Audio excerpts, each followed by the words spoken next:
What's up, guys? This is Ryan from Bible Dingers, and I am here with another special episode in our God and Science series. And in today's episode, we have a very special guest, Dr. John Walton.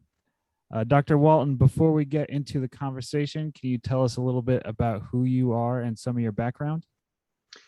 Sure, glad to, Ryan. I've taught at Wheaton College now for 20 years. And before that, I taught at Moody Bible Institute. So I've been in the Chicago area for 40 years, teaching Old Testament, ancient Near Eastern backgrounds. I also teach in a theories of origins class here on campus, which I team teach with 4 scientists. So those are the areas where I teach. Lots of my publications range across the board, from reference works to textbooks to commentaries to sort of general audience works, a wide range of different things that help me address both the university and the guild, as well as the church. Awesome. So we've been in the middle of I mentioned earlier, a God and Science series on our channel. And so we've had young Earth creationists, old Earth creationists, lots of different perspectives give their viewpoint. And so I've been really sort of deep into this conversation now. And that's when I stumbled on your work, because it seems that you've done pretty extensive work on the book of Genesis. And that's why I was really interested in having you on, to sort of give your perspective on how Genesis should be interpreted. So a little bit of background on our show is we sort of come out of the Reformed community. Our the biggest part of our audience is Reformed. We all sort of have Reformed backgrounds, and so I'm sure, as you know, a lot of people in the Reformed group has a literal interpretation of Genesis. The Earth is anywhere from 6 to 10,000 years old, and so I wanted you to sort of lay out your viewpoint on how Genesis should be interpreted instead. Well, I think that our modern science questions are important. And I believe also that we should be interested in investigating the compatibility between the Bible and kind of modern scientific paradigms, range of them. At the same time, my hermeneutics drives me to value very highly the context of the author, the ancient Near East. The biblical authors, for all of their inspiration and the work of the Holy Spirit in them to produce scripture, for all of that, they were still ancient people living in an ancient context. And in many ways, they shared the views of those around them about the world, about things in general, more than what they share with us. I like to say that an Israelite was more like a Babylonian in most ways than like a modern American. And that shouldn't put us off. That's natural to expect. By that, certainly I don't want to overlook the idea that God was giving Israel something better, something different, something that transcended what the people around them thought. But that was generally in very specific areas, involving how they thought about God and how they thought about God's work in the world and what God expected of them. If we can broadly call those theological issues, that didn't necessarily have a whole lot of impact on their philosophical issues or on their social issues, all of those kinds of things. So I think that if we're going to respect the authors of Scripture, we have to recognize that they're writing from that ancient context. And that means that I can't really superimpose my questions, my issues, the things I want to learn on the text. I have to be willing to receive what the text is giving me. So that's the premise of my methodology. I call it tracking with the author. We're accountable to the authors because God gave his message through them. Obviously, ultimately, we're accountable to God, but God chose to communicate through them. And therefore, if I'm going to get God's communication, I need to get it from them because that's where God put it. And if I have to get it from them, then I need to try to understand what they were saying in their world, in their language, in their time, in their culture, to their audience, their immediate audience. I'm not their immediate audience. None of us in our modern world are. It's the Israelites who were their immediate audience. And of course, that's why I say all the time, the Bible is written for us, but not to us. And that's just a recognition of the facts that they were communicating in their time frame. It's in their language, it's against their culture. And that's where I have to go to get God's message. They're not going to come to me. They don't know my world. They don't know our culture. They're not communicating about social media or party politics or capitalism or market economy. They're not doing that.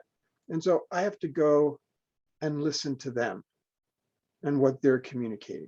And that's my entryway into trying to understand the Bible, including, of course, Genesis and creation. So when it comes to Genesis specifically, do you have any sort of specifics in mind that we need to keep in the back of our head when we're reading it, so that we will be contextually accurate? Absolutely. Um, I yeah, I guess you want to hear about them. yeah, yeah, I do. So when I think about the ancient world and trying to understand how people thought in that ancient world, the Bible gives me a lot of information, but the more I can get, the better, because entry into another culture, especially a culture that's long dead, speaking a language that's long dead, that entry needs all the help it can get. And so I feel it's very important to read the ancient Near Eastern literature, not because it's on the same par as the Bible, of course not. Not because it has any theology to offer us, not in the least, but it reflects the culture that generated it. And so if I want to try to understand ancient Near Eastern ways of thinking, there's no better way to get to it than reading ancient Near Eastern literature. Again, not as a substitute or an equal to the Bible, but it can prompt me to figure out ways that they thought differently than what I do. So when I get to Genesis, I try to be alert right from the start. What things are on my plate? What things are on the table in front of me that I can immediately say, no, those wouldn't be things they were thinking of. And so I can eliminate evolutionary theory. I can eliminate Big Bang cosmology. I can eliminate the priorities of science as the way of knowing. Those were not part of their world. Those are just a couple of examples. So I don't expect them to address those. I expect them to address issues in their world. When I ask myself, what were the values that they wanted to address in their world? I mean, we have our own values and they're important to us, but theirs might not be the same. And one of the things that I've identified, and I'm certainly not alone in this, very important in the ancient world was the concept of order. And order is something that must be created. It must be maintained. It's important to everyone in the ancient world, including Israel. It's important to us today, but we see it through different lenses. So when I come to Genesis 1, the big question I have in my mind is, what sort of creation account is this? Because I can't assume that it's the kind of creation account that I would write or that I would want or that we would want in our culture. I have to ask, what kind of creation account is it in their minds? Now, let me illustrate what I mean. If you were going to a play and somehow you got tied up in traffic and trouble parking and whatever, and you walk in a half hour late, very frustrated, and you kind of very impatiently wait till intermission.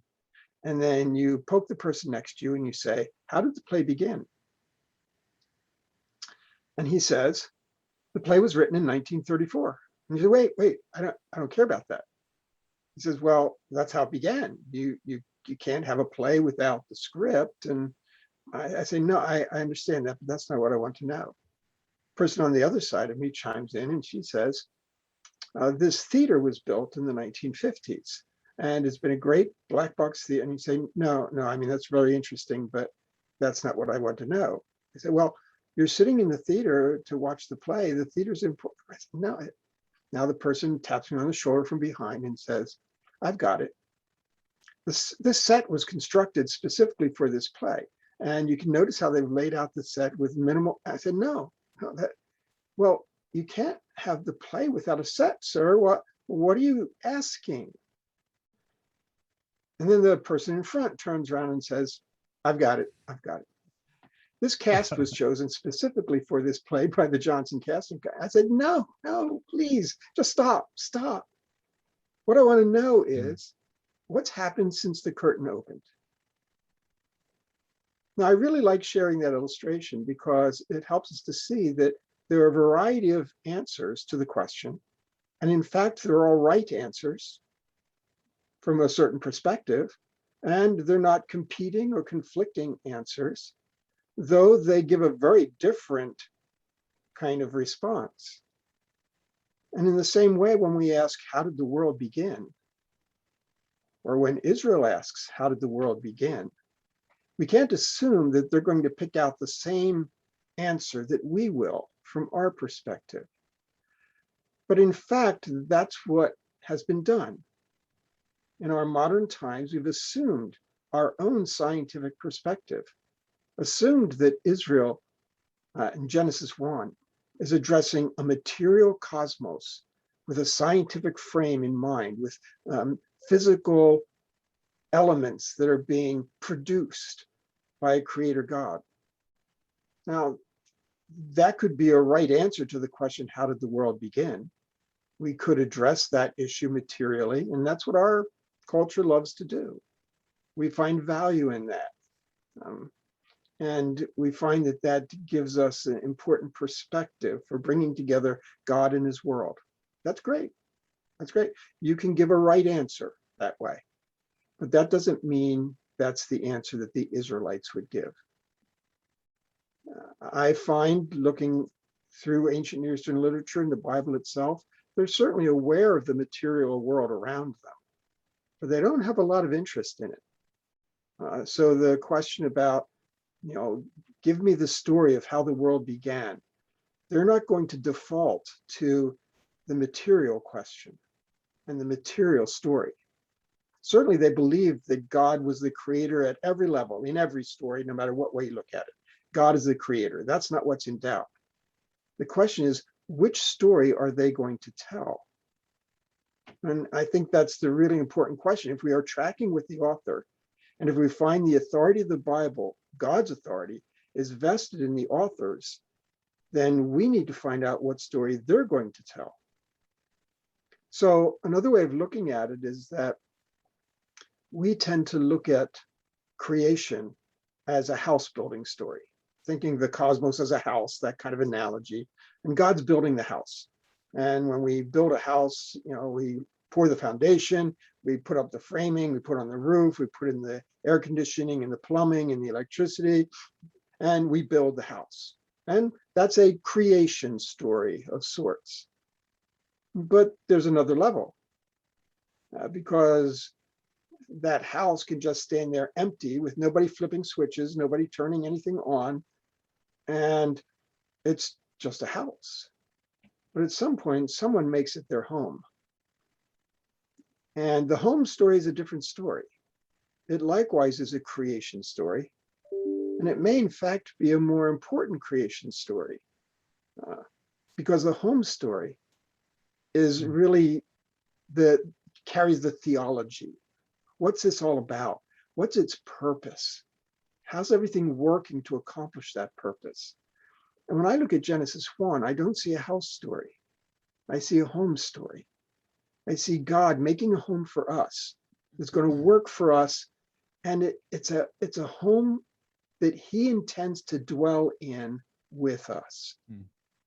See, that's the home story with a purpose.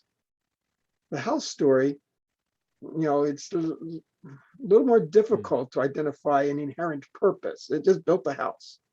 Of course, built it to be lived in. I get that. Okay, but here the purpose is being given. As a result, I don't see Genesis 1 as a house story. And I don't see it as a set story if we go back to the play. I see it as God bringing order and setting up roles and functions within that ordered system so it works the way he wants it to. It's tov, it's good. It works the way he designed it to work. And he's got an intention of living here with us in this world that he has created. He doesn't need the world for himself. He created it for us, but he's going to live here with us. And I find that in day 7. It's interesting. A lot of times we will just read the Bible with our own cultural context and assume that we should just know what all these authors are talking about. So I think I just want to summarize it so our viewers sort of understand. So what you're saying is that the literal view, the literal view of, say, the creation account, where we say that 6 to 10,000 years ago, God had a day one where he created X, day two, he created X, day three, the real creation week. That's not necessarily the correct view of this because we're not looking at it through the correct cultural context. The original authors desired for this text to be understood in a different way, and that's through the home story. And they were more concerned with order. Is that correct? Yes, but let me make an adjustment. Okay. You contrasted a traditional view with mine, and you've identified the traditional view as the literal view. I would mildly object, Mm. saying that the most literal reading of the Bible is the one the author wants you to have. And in that way, I believe I'm interpreting the Bible literally because I believe this is what the author intended me to understand. Sometimes a literal reading, so what some people think is a literal reading, is actually a flat reading. It's a reading that doesn't recognize what's going on there in the culture and language of the author. And so I believe that I'm reading the text literally. That is, I'm not taking something that is meant on a surface level and saying, oh, that's just a metaphor or that's just symbolic. I'm not doing that. I'm taking it for what it is. I'm not saying the 7 days are just symbolic for something else. I take them as 7 days that have a concrete reference point. But that concrete reference point is not in the physical age of the earth. When people think that the concrete reference point to the 7 days is the age of the earth, they're already bringing a scientific, materialistic reading to the text. Okay, there are options, and the option is not to say, oh, these days are ages. The option is to ask, what's going on in these days? When we think that 7 days gives us the age of the earth, we're assuming that it's a material creation that's going on in these days. If it's not, then that's not what the 7 days is about. Mm. So it's more, it has a theological basis, I suppose. I was wondering, can you pull any sort of science out of the creation account, or is that just like completely missing the mark? Well, if the author's not doing science, we ought not to be pulling science out of it. Mm. Yeah. So I sort of want to, I kind of want to keep asking on this point because, um, like I mentioned earlier, we're sort of a reformed show, I get it. and And so I can already sort of hear the whispers of people saying heresy when we're talking about the creation account, and it's because of the historical Adam, which Jesus references, and original sin is sort of based on the historical Adam and the events in Genesis. So, does your view include a historical Adam? Yes, nothing Okay, I've said says anything against the historical Adam. okay, Now, by historical Adam, I mean that Adam and Eve are real people in a real past. Um, it would be, um, we shouldn't necessarily think that their names were Adam and Eve, because Adam means human and Eve means life, and they're Hebrew words. And Hebrew didn't exist until after the time of Moses. So somebody before the time of Moses could not be speaking Hebrew, and therefore these are names given to them rather than the actual names they would have called each other. Even though it says that Adam named her Chava, okay, Adam wasn't speaking Hebrew. So maybe he named her something else that in his language, whatever it was, meant life. But of course, we're far removed from that. So no, this doesn't have any impact on historical Adam or a doctrine of sin. We can always ask the question, how did the Israelites see that? But those are other conversations, and we don't need to go there now. But I think it's important, you raised the question. No, not the question, but you said you could already hear the whispers of heretic. But let's think about that a moment. I have just made very strong statements about the authority of Scripture and how we need to be attuned as best we can to the authority of Scripture, which unquestionably comes through an ancient author to an ancient audience. So I'm not quite sure why that would, in any world, constitute heresy, yeah, when it's the very authority of the Bible that I am trying to affirm and express more plainly.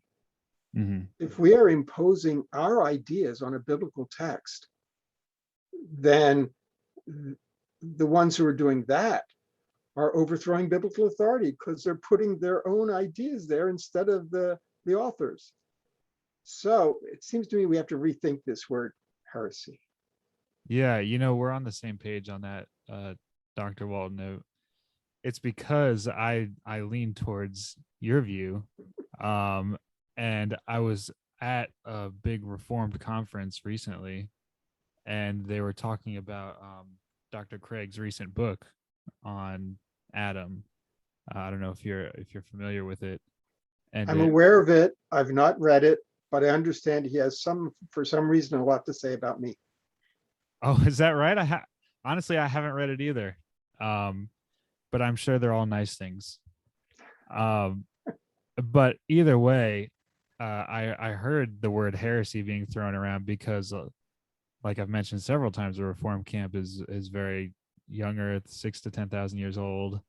Uh, Anybody that takes a different interpretation is undermining original sin and Christ's words while he was walking the earth. So we're in the same camp.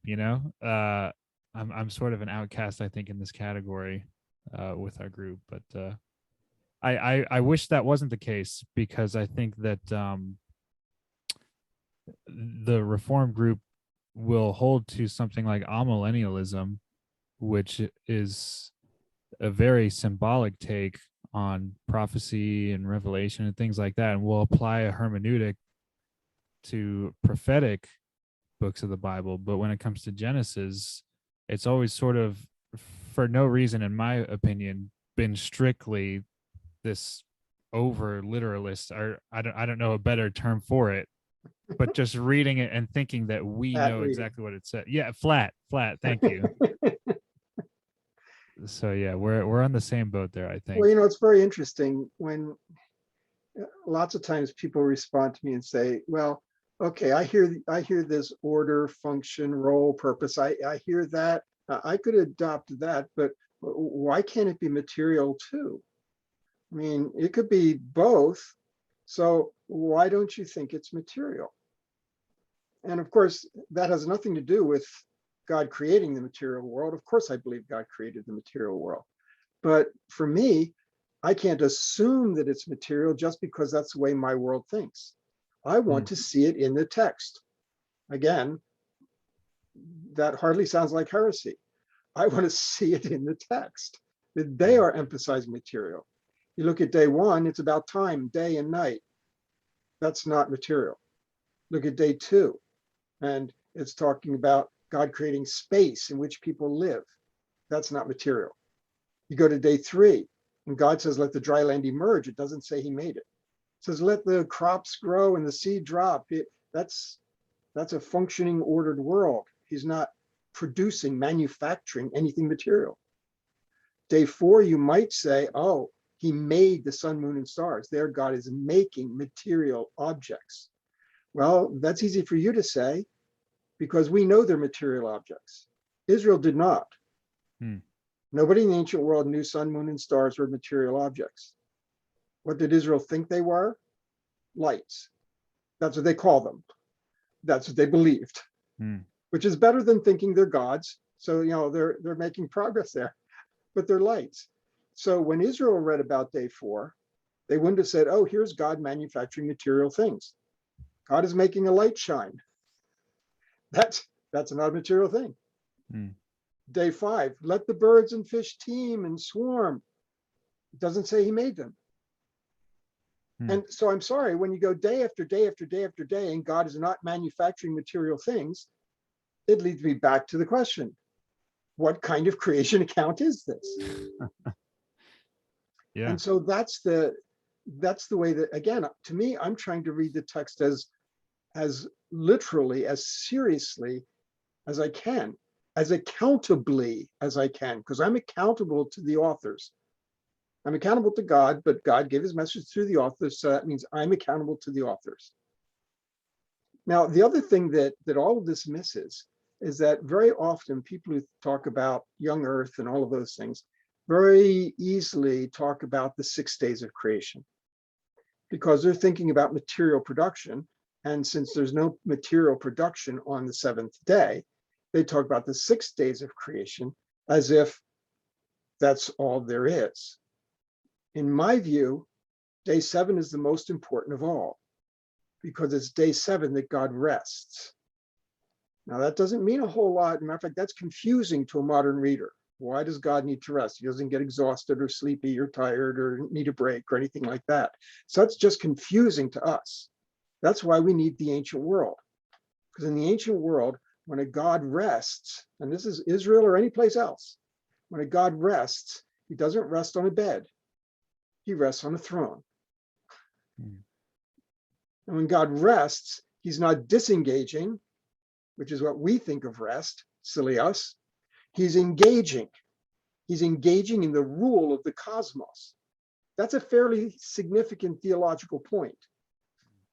And when we only talk about the 6 days of creation and only talk about material stuff, we lose the point that God has ordered the cosmos with the purpose of him dwelling in it. And he takes up that rest in day 7. And then, of course, we see it as a fact in the Garden of Eden, where he is dwelling among the people. And so, in that sense, we've been so anxious to put a rubber stamp on a certain material view of origins that we've missed the major theological point of the text. Question or potentially even a rebuttal that popped in my head while you were talking about God's rest is I was thinking about the Mosaic Law and where they instate the Sabbath, and it's supposed to reflect the 7 days of creation. And on the Sabbath, aren't they supposed to physically rest and take a break from work? So wouldn't that sort of counteract the previous point that God is resting on the throne and it actually is resting and taking a break from work? I'm so glad you asked, Ryan. Okay, so in Exodus 20, verses 8 through 11 is the establishment of Sabbath. Now, again, for people listening who know Hebrew, I need to make an important point because they're probably already saying he doesn't know what he's talking about. Okay, Shabbat in Genesis, right, on the seventh day, Shabbat means to cease. So God ceased his creation activity, whether you define it materially or order or whatever. Okay, God ceased. And that's all it says there. But when you read Exodus 20, it talks about him ceasing, Shabbat, and also him resting. The verb is nuach. And nuach is the one that gives us the information we need. Because then we read Psalm 132, 13 and 14, and we find out that God nuachs on his throne in his temple in Zion. He rests on his, he is enthroned in Zion, which is his resting place. Psalm 132 is wonderful. Okay, so it's this combination of Genesis 2, the seventh day, Exodus 20, and Psalm 132 that pull the pieces together. So he ceased his ordering because he had ordered it. And then he sits on the throne to rule over this ordered world. And in that way, we are supposed to respond to that. Now, that was your question. How does that work? If we are supposed to Shabbat, okay, then doesn't that sound like we're ceasing from our work? But remember, God's work, as Genesis 2 tells us, was his creating work, which, if I'm right, was his ordering work. Okay, so turn that around to Exodus 20. We spend 6 days a week doing our work. That is, ordering our world around our needs, around our benefits, around what we need to do. And it's very easy, would be very easy for us to get the impression that we are in charge of ordering our world. Observing Sabbath says, no, once a week, stop. Get your hands off the wheel because you're not driving anyway. Okay, so you Shabbat, cease your attempts to order your own world around yourself. That's what we're ceasing. Okay, so that Isaiah 58 makes pretty clear, you can concentrate on God's order and God's world and what God's doing. In that way, when we observe Sabbath, we are not imitating him. He rules, I rule. Nope. We are participating with him, joining with him in his ordering work, which was what was the main point when God made us in his image. God makes us in his image, and then he blesses us. And part of that blessing is subjugate and rule. That means there's still ordering to be done. There's an outside the garden, which is not fully ordered. Now, again, this runs against, I know, some other Reform teaching that the garden was perfect. And this says, no, that's really not the case, because there's an outside the garden. And a very good Reform scholar, Greg Beale, has developed this in his idea of the temple and the mission of the church, that we have to continue, we were created to work alongside God in his continuing ordering process. So as we head to new creation, we're not going back to Eden. We're going where we've never been before, but where God has always planned for and has been taking us to new creation. And that will be a fully ordered world. Eden was not. So I kind of want to switch gears here a little bit. And I know that you're an Old Testament scholar, theologian, a brilliant Old Testament scholar and theologian. Unnecessary. But I wanted to switch gears because I'm sure you're at least interested in the science part of it, if not involved. And so I wanted to see what you think sort of the age of the earth is, how God brought about life on earth, by what methods. What do you think? Okay. First of all, the main thing I think is I want to know if the Bible is compatible with the mainstream science. That's aside from the question of whether mainstream science is right or wrong or crazy or whatever. Okay, I want to know whatever's being said out there in mainstream science, is the Bible compatible with it? Okay, now in Age of the Earth, the mainstream science has a pretty strong consensus of an old Earth. What's interesting is that young Earth people also recognize that that is the scientifically defensible position. And I say that, maybe some people would object, but the fact is, young Earth folks all the time talk about an appearance of age. You wouldn't have to talk about appearance of age if there weren't evidences of age. And so in that sense, young Earth folks have largely recognized that the evidences of the Earth being old are all around the place. They just think there are also evidences that it is young, and those are the ones they talk about. But remember, I'm not interested in establishing who's right about the science. I'm interested in saying, is the Bible compatible with an old Earth? And since you've heard me say that I don't think the Bible is talking about material creation in Genesis 1, then nothing in Genesis 1 would help us to answer a material question, which is what the age of the Earth is. I would consequently say there is no biblical view of the age of the Earth. Because if Genesis 1 isn't talking about it, no place is. And therefore, there is no biblical view. And that means if the Earth is old, the Bible is perfectly compatible with that. And so that's how I'd approach that. Now, on the, you want to say something instead before I go on to the? No, continue, please. Okay, so now we get to human origins. And again, my question is not whether evolution is right or wrong or crazy or whatever, but I want to know, is the Bible compatible with an evolutionary model?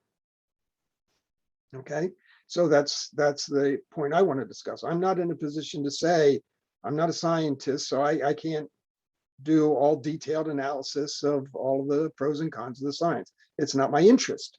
My interest is, would the Bible be compatible with an evolutionary model? And again, when I look at the biblical information, I don't find that there's anything incompatible between the Bible and an evolutionary theory. Now they're screaming heretic. Okay, but let me talk you through it. Okay, we get to chapter 2, verse 7, right? It's key. So I'll just open up my NIV here. You could open up any translation and wouldn't be a whole lot different. And the NIV says, then the Lord God formed a man from the dust of the ground. Now that makes it sound like there's an act of creation going on here that makes Adam different from everybody else, because the rest of us were born of woman. But this is typically read to express that no, Adam is different. Adam was formed from the dust.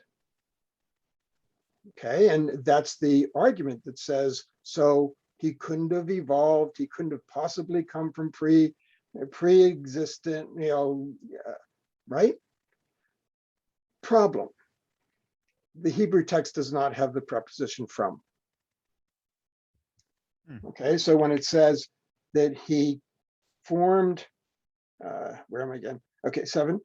Okay, he formed a man from the dust.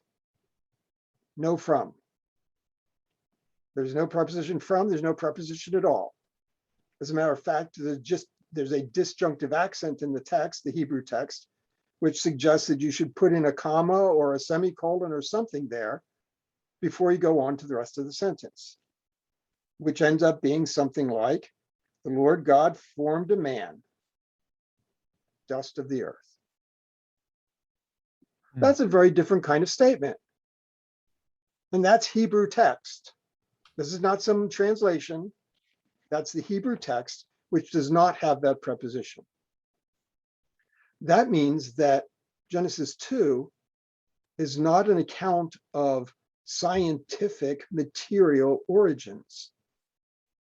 It's an account of human identity. What are we? And the psalmist himself confirms that in Psalm 103. He remembers our form. It uses a noun that's connected to this verb formed, and it talks about our identity. He remembers our identity. He knows that we, all of us are dust. So this is not something in Genesis 2:7 that expresses the uniqueness of Adam's origins different from anyone else's. It rather makes a statement that he, along with all of us, are dust. So what is the claim there? So when the Hebrew says that God created man, comma, dust of the earth, what is the Hebrew saying there when it says dust of the earth? Is it just like a humility type of thing? I don't understand that. Well, it's certainly our frailty. You get to the next chapter and it says, dust you are, and to dust you shall return. And of course, we have the imagery of dust all the way through the Old Testament and New Testament. I mean, Paul uses it in 1 Corinthians 15. So this idea of our frailty. Now, of course, what it also means, and this is where, again, Reformed folks have a lot of problem with me, that suggests that we were created mortal. Because dust is not just our frailty, it's our mortality. Dust you are, to dust you shall return. And people immediately raise the question of Paul, Romans 5. Really? Have you read the New Testament, Dr. Walton? Yes, I have. Okay. And there, very specifically, it says that we, human beings, are subject to death because of sin. Now, that is not a statement that we were created immortal. That's a statement about why we are subject to death. I'm very confident that Paul knows his Old Testament very well. Okay, that's not much to give away. Paul knows his Old Testament very well. That means that he knows that in the Garden of Eden, there is a tree of life. If you're immortal, you don't need a tree of life. The tree of life implies that that needs to serve as a remedy or an antidote for our mortality. And yet, when the people ate from the tree of the knowledge of good and evil, the punishment was they were banned from the garden, and it very clearly says in Genesis 3:24, this really fierce guardian was blocking the way to the tree of life. When they were banned from the tree of life, they lost their antidote. And therefore, as Paul says, we are subject to death because of sin. Sin removed the antidote from our reach. So Paul is not suggesting that we were created immortal. Paul is recognizing the change that took place in our ability to gain access to the antidote. So I just want to make sure I understand. So there was a historical Garden of Eden with an Adam and Eve and a historical tree of life. And to eat of this tree of life would have given immortality. Well, at least extending life. I don't know if it's immortality or extending life. It could be either. Okay. Okay. So whenever they ate, whenever God was laying out the law, he said, if you eat of this fruit, you shall surely die. Was that was like a spiritual death? No, not necessarily. When they eat from the tree, they will be doomed to die. That's the Hebrew expression there. They'll be doomed to die. How were they doomed to die? Kicked out of the garden, no access to the tree of life. Got it. Got And it. that means their natural mortality had nothing to stop it. Gotcha. Interesting. Interesting. This is actually honestly, I haven't read your book yet. Either one on Genesis. Oh no. I know. So I'm ashamed of myself. And so this is really my first time Yeah. being um I've listened to talks you've given and things, but this is my first time I think getting sort of a big picture on the view. Well, So it's actually, since the books were written a number of years ago, the more recent talks on YouTube give a more up-to-date read on all of this. So Gotcha. Gotcha. So the last thing I wanted to ask is I've always sort of been I've had this internal conflict with science because I grew up young earth creation, and I maybe just me too. recently, oh, so you know where I'm coming from. Yeah. I only just recently started being open to other viewpoints, just because I was honestly a little fearful to look into other viewpoints. Um and so I've been interested in how science correlates with Genesis. So I wanted to ask you if you think there's any good programs out there that correlate the theology and the science well, as opposed to just one or the other. Again, from my perspective, if the Bible is compatible even with mainstream science, remember that's mainstream science, not mainstream scientists who try to claim there is no God, right? Mm, So, but if it's compatible with mainstream science, then you don't really have to work at integrating them because they're talking about different things. The way that I express that is the Bible is most concerned in its creation accounts. The Bible is most concerned about agency. God is the agent behind creation at every level that you want to talk about. And verbs like Hebrew asa and bara are words that emphasize his agency. But the Bible's not interested in mechanisms, how it happened. They're not interested in it. And of course, that'd be the science side of it. Science is all interested in mechanisms, and that's great. We're glad that science does that. But science can say nothing about agency because they don't recognize that there is a scientifically discernible agent. So the Bible's all about agency, science is all about mechanisms, and therefore, in that sense, I don't have to try to integrate them and talk about how the Bible is doing science. The Bible is not doing science. Okay, the Bible is doing theology. The Bible is doing all kinds of things.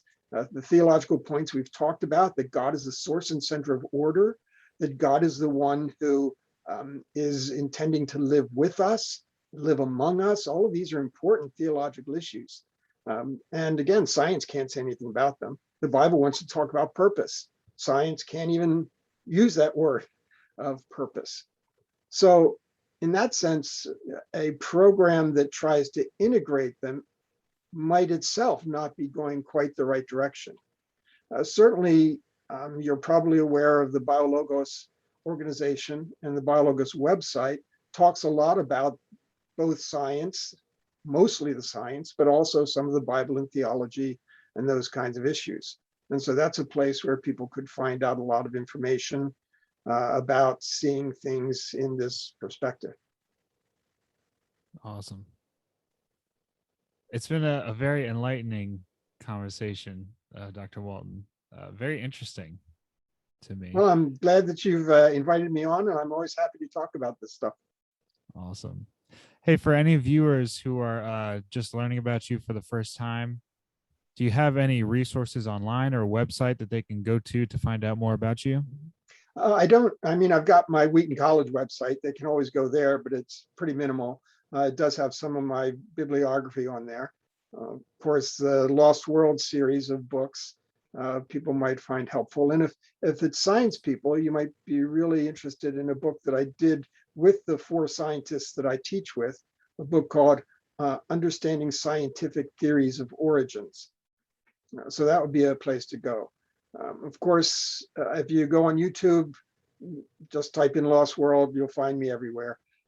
And so you can listen to some of the things that I've got there. Awesome. Awesome. Well, I appreciate it, Dr. Walton. It's been a real pleasure. Been great talking to you, Ryan. All right. Bye.